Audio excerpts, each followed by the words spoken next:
व्यक्ति का जीवन और मरण का सिद्धांत क्या है? जीवन और मरण का सिद्धांत बताइए आप।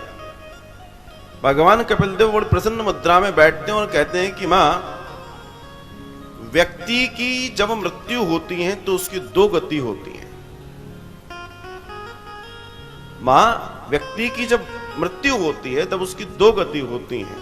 क्या? या तो वो स्वर्ग जाता है या तो वो नरक जाता है। तो मां पूछती है कि स्वर्ग कौन जाता है और नरक कौन जाता है?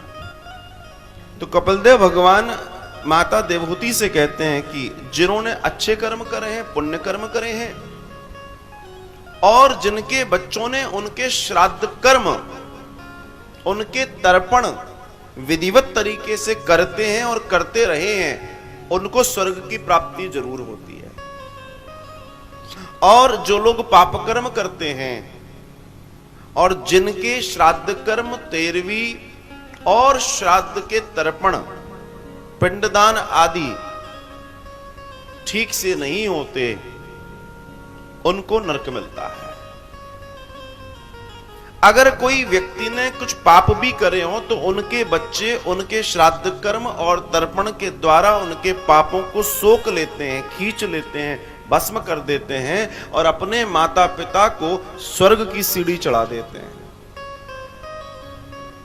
भगवान कपिलदेव कह रहे हैं और बता रहे हैं कि मां, इस तरीके से कार्यक्रम चलता है।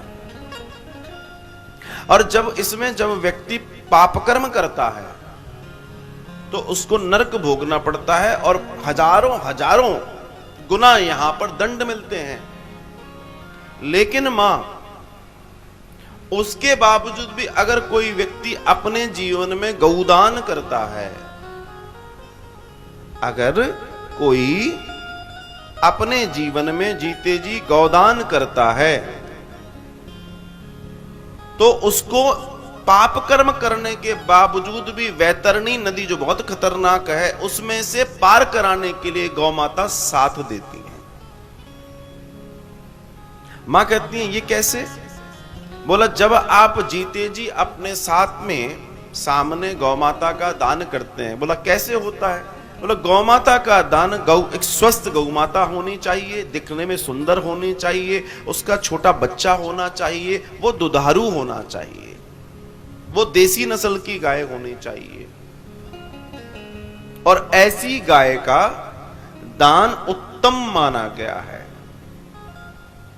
जिसे सुंदर वस्त्र, चारा आदि के साथ योग्य ब्राह्मण, आश्रम, गौशाला आदि में दान देना चाहिए।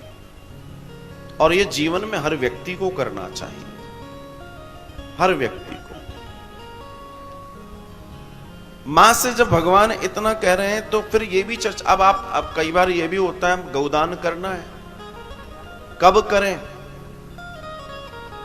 तो एक बात कहूं आपसे, गौदान का तो सबसे सुंदर समय इन 15 दिनों में ही आप देखें कि आपके भी तो पूर्वजों को वैतरणी पार करनी है, पितरों को, और आपको भी करनी है। तो इससे सुंदर समय गौदान के लिए नहीं हो सकता। मां कहती है, फिर क्या होता है? कपिलदेव भगवान कहते हैं कि जब जीव अपने सारे पापों को भोग लेता है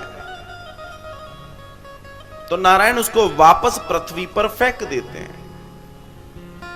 पृथ्वी पर वो कण के रूप में, कणों में मिल जाता है, मिट्टी में मिल जाता है, मिट्टी से पौधों में उसका संचार होता है, और पौधों में जब वो पहुंच जाता है तो वो फल बनता है, सब्जी बनता है।